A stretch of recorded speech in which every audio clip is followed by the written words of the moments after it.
All right, we're going to be reading chapter 11 in Esperanza Rising today called Los Aguacates, which is avocados.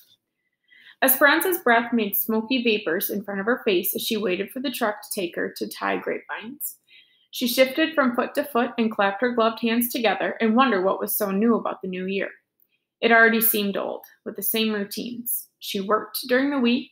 She helped Hortensia cook dinner in the late afternoons. In the evening, she helped Josefina with the babies and Isabel with their homework. She went to see Mama on Saturdays and Sundays.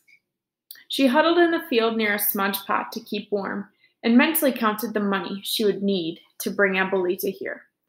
Every other week, with the small amounts she saved, she bought a money order from the market and put it in her valise. She figured that if she kept working until peaches, she would have enough for Abuelita's travel. Her problem then would be how to reach Abuelita. The men went down the rows first, pruning the thick grapevines and leaving a few along branches or canes on each trunk. She followed along with the others and tied the canes on the taut wire that was stretched post to post. She ached from the cold and had to keep moving all day long to stay warm. That night, as she soaked her hands in warm water, she realized that she no longer recognized them as her own. Cut and scarred, swollen and stiff, they looked like the hands of a very old man. "Are you sure this will work?" asked Esperanza, as she watched Hortensia cut a ripe avocado in half. "Of course," said Hortensia, removing the big pit and leaving a hole in the heart of the fruit. She scooped out the pulp, mashed it on a plate, and added some glycerin. "You have seen me make this for your mother many times. We are lucky to have the avocados this time of year. Some friends of Josefina brought them from Los Angeles." Hortensia rubbed the avocado mixture into Esperanza's hands. "You must keep it on for 20 minutes so your hands will soak up the oils." Esperanza looked at her hands covered in the greasy green lotion and remembered when Mama used to sit like this after a long day of gardening or after horseback rides with Papa through the dry mesquite grasslands. When she was a little girl, she had laughed at Mama's hands covered in what looked like guacamole.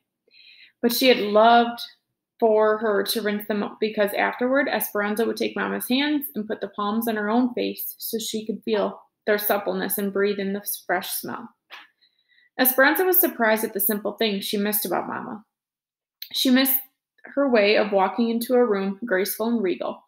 She missed watching her hands crocheting, her fingers moving nimbly, and most of all, she longed for the sound of Mama's strong and assured laughter.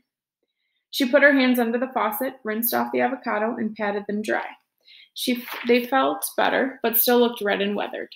She took another avocado, cut it in half, swung the knife into the pit, and pulled it from the flesh. She repeated Hortensia's recipe as she sat for the second time with her hands smothered. She realized that it wouldn't matter how much avocado and glycerin she put on them, they would never look like the hands of a wealthy woman from El Rancho de las Rosas, because they were hands of a poor campesina. It was at the end of grape tying when the doctor stopped Esperanza and Miguel in the hallway of the hospital before they could reach Mama's room. "I asked the nurses to alert me when they saw you coming. I'm sorry to tell you that your mother has pneumonia." "How can that be?" said Esperanza, her hands beginning to shake as she stared at the doctor. "I thought she was getting better." "This disease, valley fever, makes the body tired and susceptible to other infections.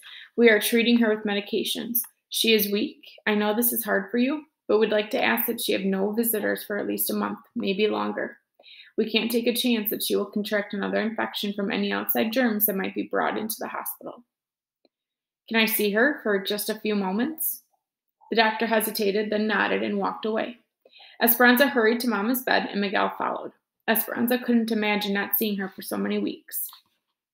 "Mama," said Esperanza. Mama slowly opened her eyes and gave Esperanza the smallest smile. She was thin and frail.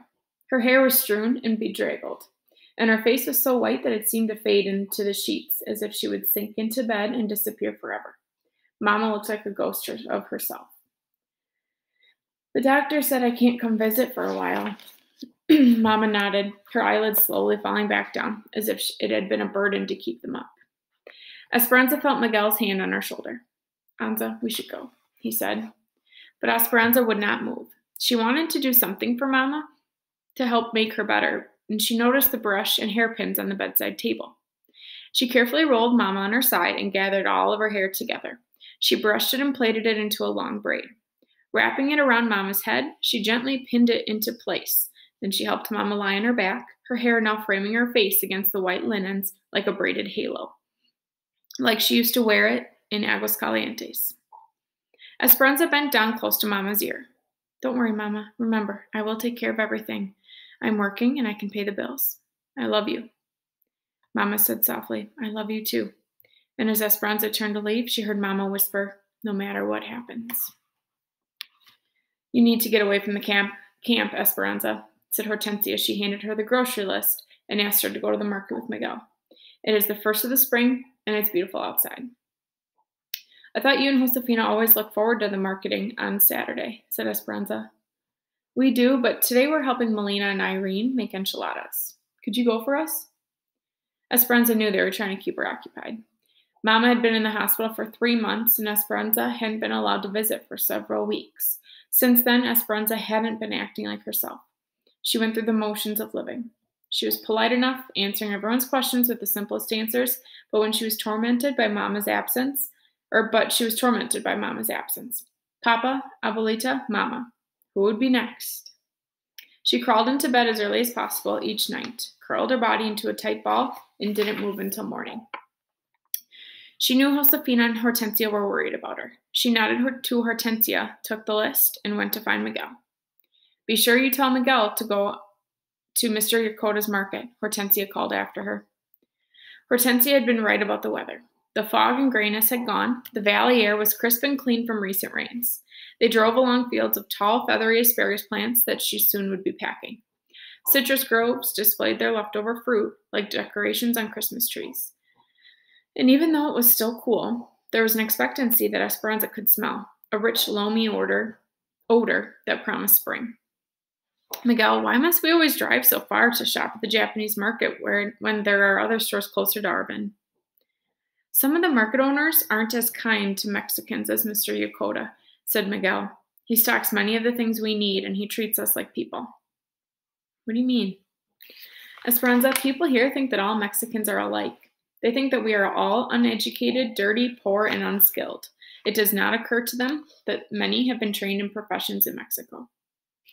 Esperanza looked down at her clothes. She wore a shirtwaist dress that used to be Mama's, and before that, someone else's. Over the dress was a man's sweater with several buttons missing, which was also too big. She leaned up and looked in the mirror. Her face was tanned from the weeks in the fields, and she had taken to wearing her hair in a long braid like Hortensia's, because Mama had been right. It was more practical that way. Miguel, how could anyone look at me and think I was uneducated? He smiled at her joke. The fact remains, Esperanza, that you, for instance, have a better education than most people's children in this country. But no one is likely to recognize that or take the time to learn it. Americans see us as one big brown group who are good for only manual labor. At this market, no one stares at us or treats us like outsiders or calls us dirty greasers. My father says that Mr. Yokota is a very smart businessman.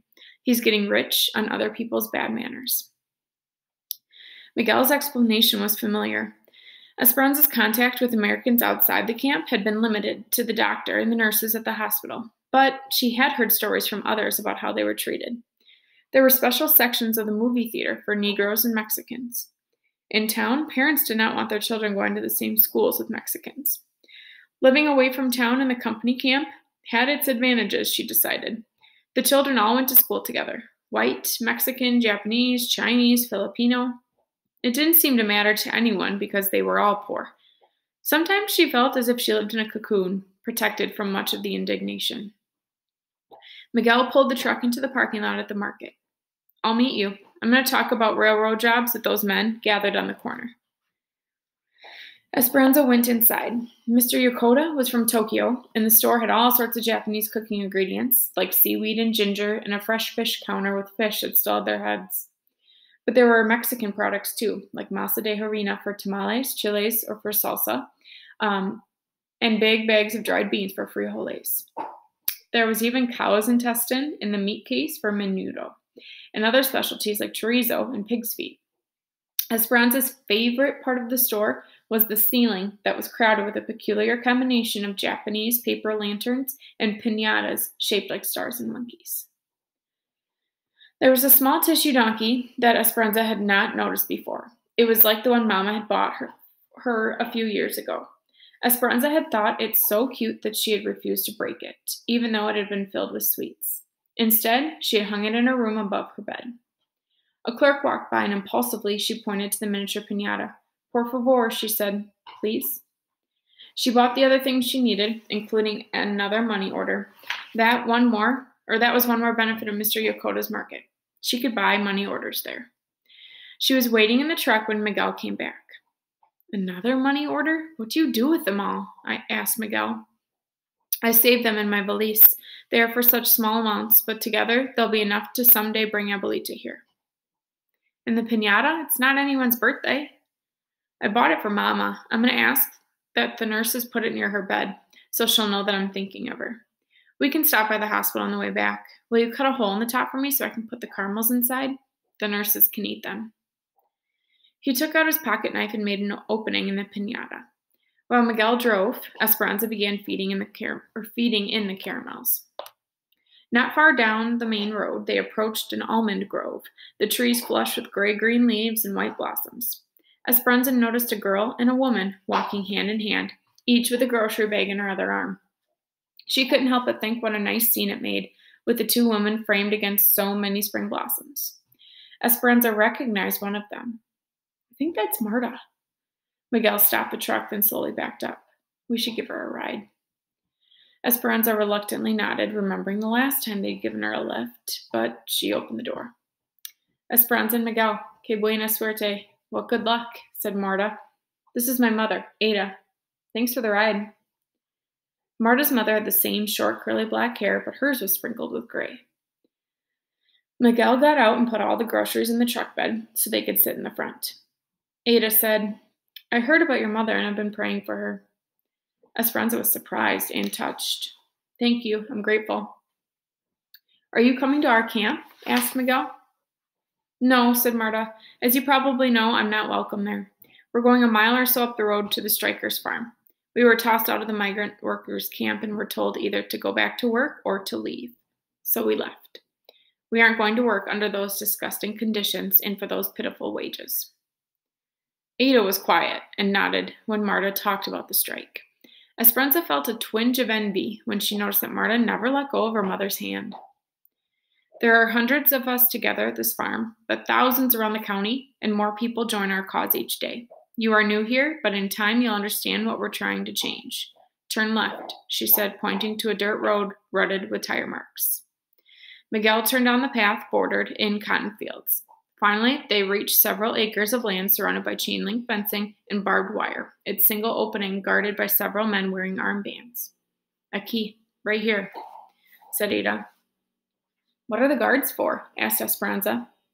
They're for protection, said Marta. The farmer who owns the land is sympathetic to us, but a lot of people don't like the strikers causing trouble. We've had threats. The men take turns at the entrance. Miguel pulled the truck to the side of the road and stopped. There were only 10 wooden toilet stalls for hundreds of people, and Esperanza could smell the effects from the truck. Some people lived in tents, but others had only burlap bags stretched between poles. Some were living in their cars or old trucks. Mattresses were on the ground where people and dogs rested. A goat was tied to a tree. There was a long pipe that lay on top of the ground and a line of water spigots sticking up from it. Near each spigot were pots and pans and campfire rings, the makings of outdoor kitchens. In an irrigation ditch, women were washing clothes and children were bathing at the same time. Clotheslines ran everywhere. It was a great jumble of humanity and confusion. Esperanza could not stop looking. She felt her hypnotized by the squalor, but Marta and her mother didn't seem the least bit embarrassed. Home sweet home, said Marta.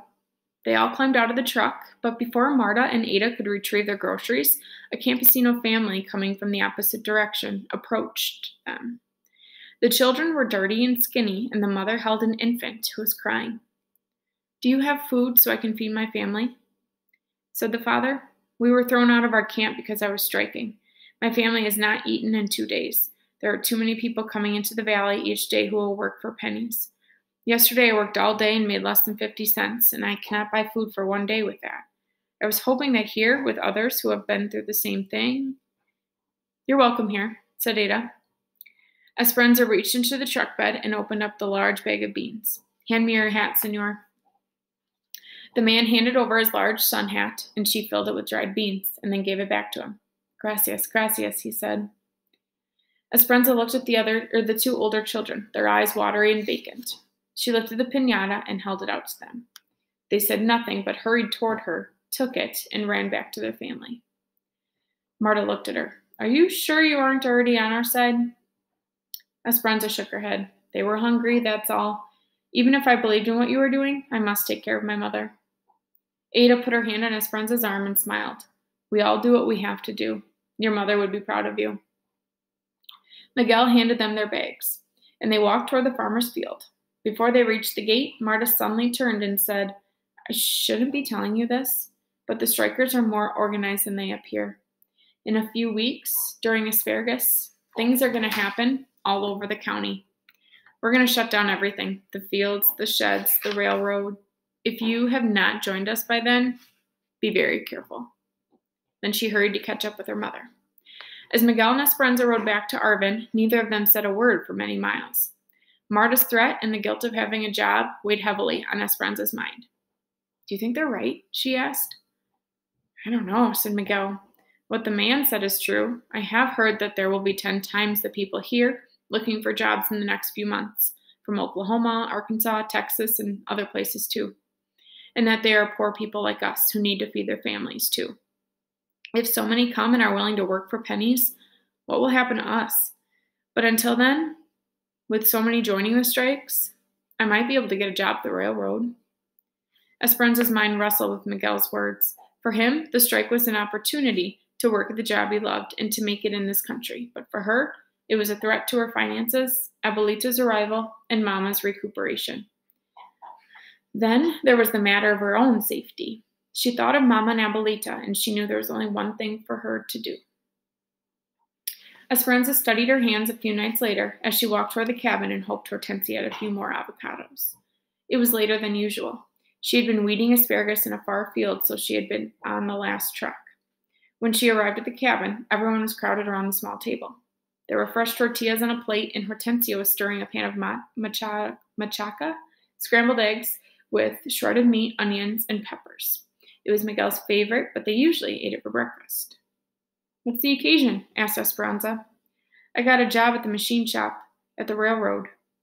Oh, Miguel, that's great news. So many railroad workers have joined the strikers. I know it might be temporary, but if I do a good job, maybe they'll keep me. That's right, said Alfonso. You do good work. They will see it. They'll keep you. Esperanza sat down and listened to Miguel tell the others about the job.